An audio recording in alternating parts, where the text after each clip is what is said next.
5, 4, 3, 2, 1, 0.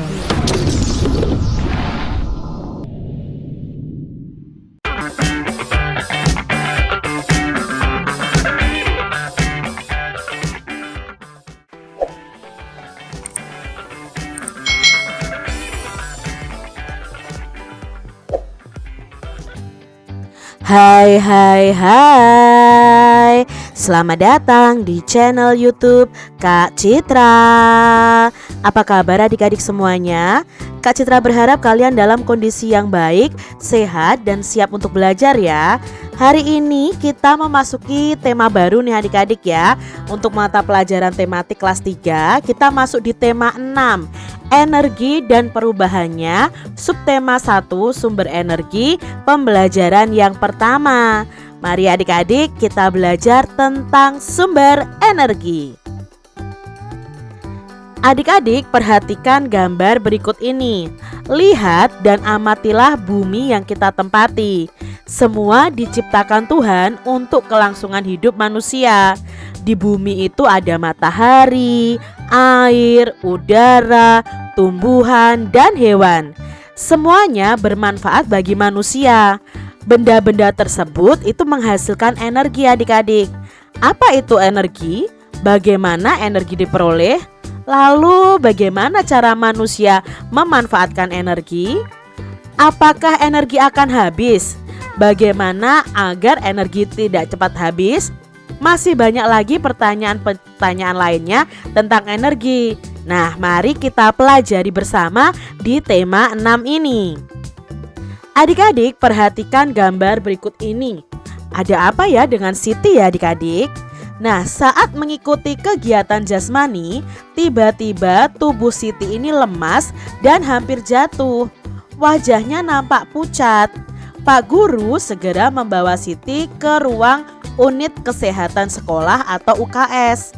Sambil berjalan ke UKS, Pak Guru menanyakan apakah Siti sudah sarapan. Ternyata Siti belum sarapan adik-adik. Itulah sebabnya tubuh Siti ini menjadi lemas, tidak bertenaga. Adik-adik, apakah kalian setiap pagi selalu rutin sarapan? Nah, kalian harus sarapan ya adik-adik ya, karena dengan sarapan tubuh kita akan memiliki tenaga. Sesampainya di ruang UKS, Siti disuruh berbaring. Sementara Pak Guru membuatkan teh manis. Kemudian Pak Guru menyuruh Siti minum teh manis tersebut. Pak Guru menjelaskan kepada Siti bahwa tubuh kita itu membutuhkan energi. Adik-adik, untuk melakukan aktivitas kita sehari-hari, kita itu membutuhkan energi atau tenaga. Dari mana kita mendapatkan energi atau tenaga? Dari makanan dan minuman yang kita konsumsi. Di sini ada bacaan tentang matahari sumber energi terbesar. Mengapa ya matahari disebut sumber energi terbesar? Nah, semua benda yang menghasilkan energi itu disebut dengan sumber energi adik-adik. Jadi kalian harus tahu ya, semua benda yang menghasilkan energi disebut sumber energi. Tuhan itu menciptakan bermacam-macam sumber energi. Air dan udara adalah sumber energi. Tumbuhan dan hewan adalah sumber makanan. Makanan akan menghasilkan energi bagi tubuh kita. Jadi tumbuhan dan hewan juga sumber energi. Sumber energi lainnya yang ada di bumi adalah matahari. Matahari ini menghasilkan energi cahaya adik-adik dan energi panas. Cahaya dan panas matahari merupakan sumber kehidupan di bumi. Matahari adalah sumber energi terbesar di bumi adik-adik. Dia menghasilkan energi cahaya dan menghasilkan energi panas ya. Ini adalah gambar foto ya dari matahari, itu diambil dari jarak yang jauh. Kelihatan sekali adik-adik ya bahwa matahari itu sangat amat panas. Tanpa matahari, tumbuhan tidak dapat melakukan yang namanya fotosintesis. Nah, dari proses fotosintesis ini dihasilkan makanan dan oksigen. Makanan dan oksigen ini sangatlah penting bagi kelangsungan hidup manusia dan makhluk hidup lainnya. Bagaimana sih adik-adik proses fotosintesis? Jadi proses fotosintesis itu pada tumbuhan akan terkena energi dari matahari. Nah, tumbuhan ini akan menyerap udara yang namanya karbon dioksida dan menyerap air. Nah, air ini akan dibawa ke daun. Nah, di daun ini nanti akan terjadi proses fotosintesis atau proses pengolahan makanan oleh tumbuhan tersebut dengan bantuan energi dari matahari. Nah, proses membuat makanan ini pada tumbuhan akan menghasilkan udara juga, tapi udara yang bersih yang dihirup oleh makhluk hidup, yaitu oksigen. Selain itu juga menghasilkan makanan untuk tumbuhan itu sendiri dan cadangan makanan. Cadangan makanan itu bisa disimpan di dalam buah, di dalam akar seperti singkong itu disimpan di dalam akar, wortel seperti itu, lalu di dalam batang dan di daun. Sehingga manusia dan hewan bisa mengkonsumsi tumbuhan ini sebagai sumber makanan. Itu tadi proses fotosintesis adik-adik. Secara singkat Kak Citra jelaskan. Nah, di sini selain membantu proses fotosintesis, sinar matahari ini juga bisa merupakan sumber energi listrik. Matahari bisa menghasilkan energi listrik, bisa adik-adik. Namanya melalui pembangkit listrik tenaga surya. Nah, energi cahaya matahari akan diubah menjadi energi listrik. Salah satu PLTS atau pembangkit listrik tenaga surya yang terbesar di Indonesia itu terdapat di Kabupaten Karangasem di Pulau Bali. Nah, ini adalah namanya sel surya. Sel surya ini akan menangkap cahaya dan panas matahari, lalu akan diubah, ada alatnya, akan diubah menjadi energi listrik, dan energi listrik itu bisa digunakan untuk kebutuhan listrik di rumah-rumah adik.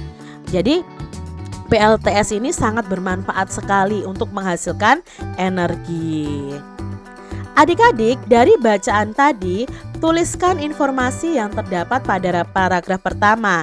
Nah, paragraf pertama tadi itu informasinya adalah semua benda yang menghasilkan energi itu disebut sumber energi. Lalu, paragraf keberapakah terdapat informasi tentang sumber energi? Ya, yang terdapat informasi sumber energi tadi ya di paragraf pertama. Apa manfaat energi matahari? Nah, di sini kita tuliskan saja 3 contoh. Banyak sekali kok manfaat energi panas matahari. Contohnya membantu tumbuhan melakukan fotosintesis sebagai sumber energi listrik atau PLTS tadi ya adik-adik ya. Mengeringkan bahan makanan dan pakaian, mengeringkan garam ya dalam proses pembuatan garam. Lalu bisa menghangatkan tubuh hewan. Itu manfaat dari energi panas matahari dan masih banyak lagi lainnya adik-adik. Apa yang dihasilkan dari proses fotosintesis?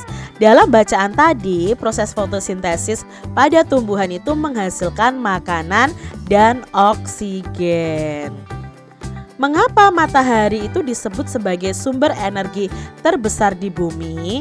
Ya karena menghasilkan energi cahaya dan panas yang sangat besar dan tidak mudah habis adik-adik.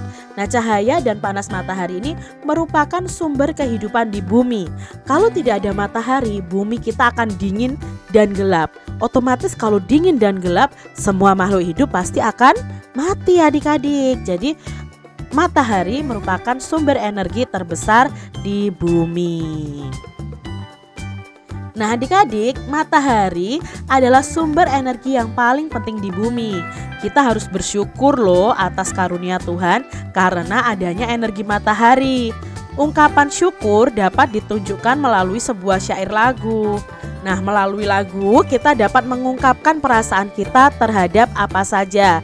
Seperti lagu berikut ini adik-adik yang mengungkapkan rasa sukacita dan syukur atas adanya matahari sebagai sumber energi. Nah, adik-adik, di sini ada lagu yang berjudul Matahari ciptaan Nur Hasanah. Adik-adik bisa mencari video video lagu yang berjudul Matahari di YouTube channel. Kebetulan di channel Kak Citra belum ada, nanti Kak Citra akan usahakan untuk membuat lagu atau karaoke iringan dari lagu Matahari ini. Adik-adik coba amati apa ya yang sedang dilakukan Siti.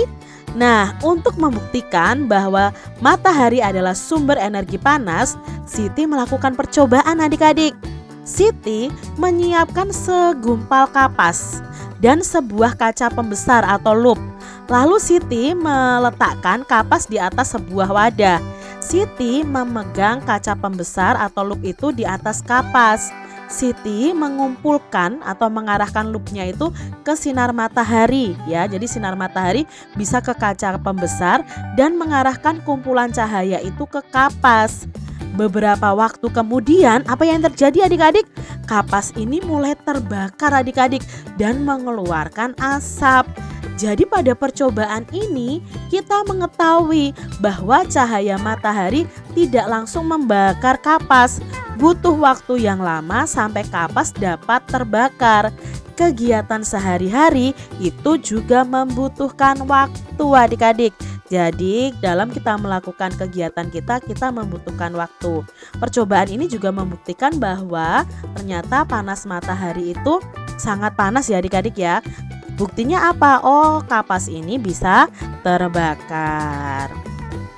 Adik-adik, dalam kita melakukan kegiatan itu pasti ada kegiatan yang kita lakukan dengan waktu yang lama dan ada kegiatan yang bisa kita lakukan dalam waktu yang singkat. Nah, kita akan memberikan tanda centang untuk kegiatan yang dilakukan dengan waktu yang lebih lama dan tanda silang untuk kegiatan yang lebih singkat waktunya. Kita lihat di gambar ini. Gambar nomor 1, memasak dan mengganti baju atau berganti pakaian. Mana yang membutuhkan waktu yang lama? Ya, waktu yang lama pasti yang memasak. Maka kita beri tanda centang. Untuk berganti pakaian itu kita membutuhkan waktu yang singkat. Jadi kita beri tanda silang. Gambar yang kedua, minum dan mandi. Mana yang membutuhkan waktu yang singkat dan mana yang membutuhkan waktu yang lama? Kalau yang singkat ya ini minum ya, kita beri tanda silang karena waktunya singkat. Kalau mandi itu membutuhkan waktu yang lama. Berikutnya ada gambar ini nih adik-adik. Ini minum sama mencuci baju. Kalau minum itu butuh waktu yang singkat atau lama? Iya, ini singkat. Kalau mencuci baju lama ya adik-adik ya. Berikutnya tidur dan menggosok gigi. Berarti kalau tidur itu kan membutuhkan waktu yang lama. Kita beri tanda centang. Kalau menggosok gigi, nah waktunya singkat. Gambar terakhir adik-adik yang kelima, makan dan menyisir rambut. Kalau makan jelas membutuhkan waktu yang lama. Kalau menyisir rambut ini membutuhkan waktu yang singkat. Jadi adik-adik sudah bisa membedakan ya, mana kegiatan yang bisa dilakukan dalam waktu yang lama dan mana kegiatan yang membutuhkan waktu yang singkat. Demikian tadi adik-adik pembahasan kita di tema 6 subtema 1 pembelajaran yang pertama. Semoga video pembelajaran ini bermanfaat untuk adik-adik semuanya. Dan sampai jumpa lagi di video pembelajaran Kak Citra selanjutnya. Tuhan memberkati. Jangan lupa tekan tombol subscribe, lalu tekan loncengnya, tekan juga tombol like, lalu share ke media sosial kalian. Jangan lupa untuk ikuti media sosial Kak Citra. Terima kasih.